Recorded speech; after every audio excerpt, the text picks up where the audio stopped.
5वें नंबर पर आता है कि एतकाफ करने वालों को हर वक्त कसरत के साथ कुरान मजीद की तिलावत करनी चाहिए। वो आप अपना वक्त सिर्फ नींद में ना गुजार दें, फजूलियात में वक्त ना गुजारें, सुस्ती में, गफलत में, गपशप में वक्त ना गुजारें। अगर इस दुनिया में सबसे बेहतरीन कोई गुफ्तगू करने का काम है, कोई अमल है, वो अल्लाह के कुरान की तिलावत है।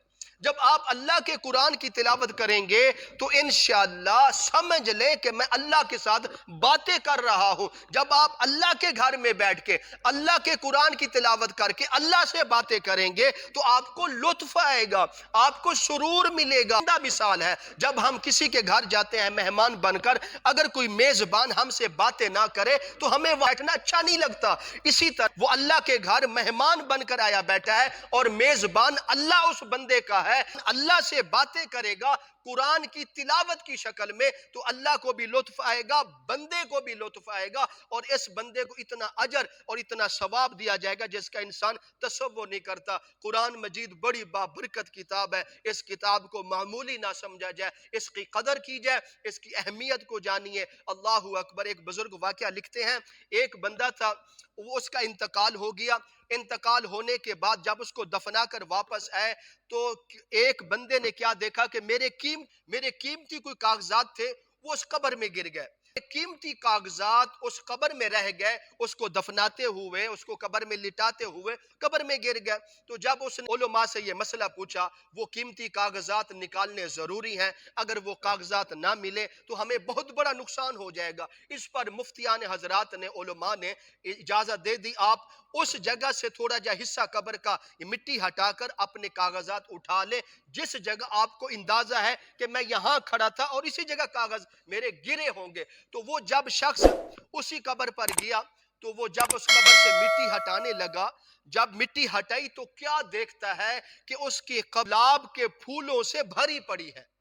उसकी कब्र से खुशबू ऐसी आ रही है कि वो शख्स कहता है मैंने जिंदगी में, दुनिया में ऐसी खुशबू कभी मैंने सूंघी नहीं है, कभी मैंने ऐसी खुशबू देखी नहीं है, इतनी आला किस्म की खुशबू आ रही है। तो जिस वक्त उस बंदे ने फूलों से भरी कब्र को देखा, खुशबू से मुअत्तर कब्र को देखा, उस शख्स ने अपने कागज भूल गया और फौरन उस पर मिट्टी देकर फौरन वापस आता है और सोचता है मैं अब क्या करूं। फौरन ख्याल आता है मैं क्यों ना इसकी बीवी के पास जाता हूं, उससे जाकर पूछता हूं आखिर ये दुनिया में कौन सा अमल करता था जिस अमल की वजह से इसकी कब्र, हालांकि अभी यानी कि अभी दफना कर आए हैं, थोड़ा वक्त चंद घंटे हुए हैं, अभी दफना कर आए हैं, तो इसकी कब्र पहले यानी कि फूलों से भर गई है और खुशबू से मुअत्तर हो चुकी है। आखिर ये दुनिया में कौन सा अमल करता था। जब उसके घर वालों से, उसकी बीवी से सवाल किया गया तो उसकी बीवी ने यही जवाब दिया, बाकी तो नेक अमलों का मुझे नहीं पता कि ये क्या क्या करता था या नहीं करता था, लेकिन एक इसका अमल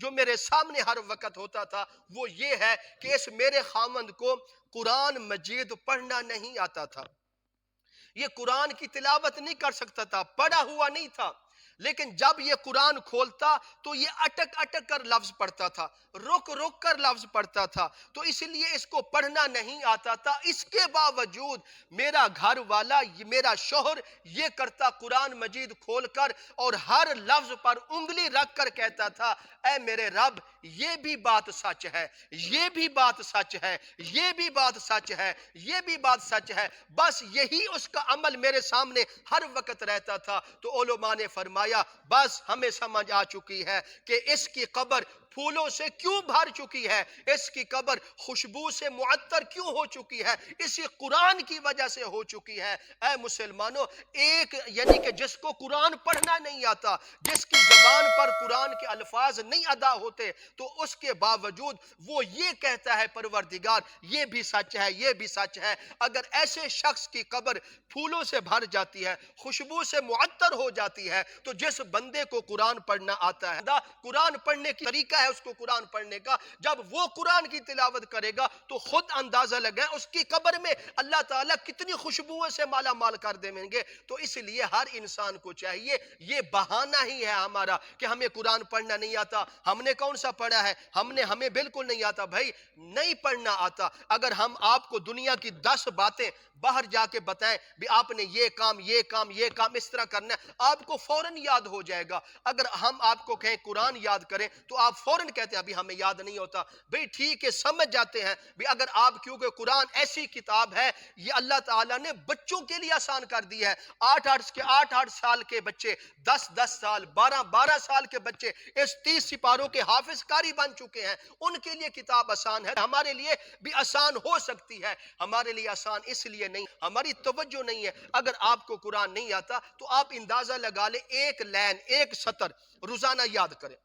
24 گھنٹے آپ سوئیں، کاروبار کریں، کام کاج جو بھی کریں، 24 گھنٹے میں ایک لائن، ایک سطر کہے کہ میں نے یاد کرنی ہے، دیکھ کر یہ ناظرہ یاد کر لیں، دیکھ کر یاد کر لیں، تو انشاءاللہ آپ زندگی میں اس قرآن کو ختم کرنے والے بن جائیں گے۔ اگر آپ قرآن کو یاد کرتے کرتے آپ پر موت آ گئی ہے، آپ کا نام طالب علمی میں لکھا جائے گا، اور جو طالب علم ہوتے ہیں، دین کو، قرآن کو سیکھنے والے ہوتے ہیں خالصاً اللہ کی رضا کے لیے، جب وہ دنیا سے رخصت ہوتے ہیں تو اللہ تعالیٰ ایسے لوگوں کی، ایسے طالب علموں کی قبر کو جنت کا گہوارہ پہلے بنا دیتے ہیں، پھولوں سے سجا دیتے ہیں، جنت کی کھڑکی کھول جاتی ہے اس شخص کے لیے جو طالب علم بن کر رہتا ہے اور قرآن کی تعلیم کو حاصل کرنے والا ہوتا ہے۔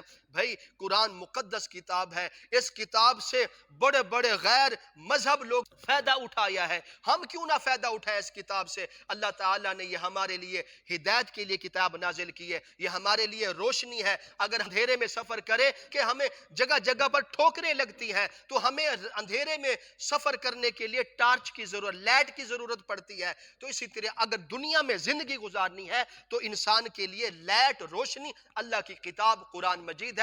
اس کو پڑھیں، اس کو سمجھیں، اس پر عمل کریں، انشاءاللہ آپ کو دنیا میں زندگی گزارنے کا طریقہ آ جائے گا۔ اور یہ وہ مقدس کتاب قرآن مجید وہ ہے، یہ اللہ کا کلام ہے۔ باقی کتابیں جو اتری ہیں وہ کتابوں کی شکل میں ہے، لیکن یہ قرآن اللہ کے کلام کی شکل میں ہے۔ جب بھی آپ اس کی تلاوت کریں گے، سمجھ لیں، تصور کر لیں میں اللہ سے ڈائریکٹ باتیں کر رہا ہوں۔ قرآن مجید کو اٹھانا ثواب، قرآن مجید کو دیکھنا ثواب، قرآن مجید کو بوسہ دینا ثواب، قرآن مجید کو سینے سے لگانا ثواب، قرآن مجید کو کھول کر دیکھنا ثواب۔ اگر آپ نہ بھی پڑھیں، اس کو دیکھتے رہیں، دیکھنے کا بھی آپ کو ثواب ملے گا۔ جب اس کی تلاوت کریں تو آپ کو کتنا اجر دیا جائے گا۔ ایک الف لام میم، الف لام میم 3، آپ الف پڑھ لیں آپ کو 10 نیکیاں نقد مل جائیں گی، آپ لام پڑھ لیں 10 نیکیاں، میم پڑھ لیں 10 نیکیاں، اور آپ کے نامہ اعمال میں 30 نیکیاں لکھ دی جائیں گی۔ تو اس لیے رمضان میں جب اس کی تلاوت کریں گے تو ہر نیکی کا بدلہ 70 گنا بڑھا دیا جاتا ہے۔ تو خود اندازہ لگائیں کہ ہر حروف کے بدلے آپ کو کتنی نیکیاں ملیں گی۔ اس لیے قرآن مجید وہ مقدس کتاب ہے، اس سے محبت کریں، اس کو پڑھیں، اس کو سمجھیں، اس پر عمل کرنے۔ تو 5ویں نمبر پر آتا ہے قرآن مجید کی تلاوت اعتکاف والے لوگ بھی اور بغیر اعتکاف والے لوگ بھی وہ قرآن مجید کو ٹائم دیں، اس کی تلاوت کریں، اس کو سمجھیں، اس کو پڑھیں، اس پر عمل کریں۔ انشاءاللہ قرآن کی برکت سے انشاءاللہ بندہ دنیا میں بھی کامیاب ہو جائے گا، آخرت میں بھی۔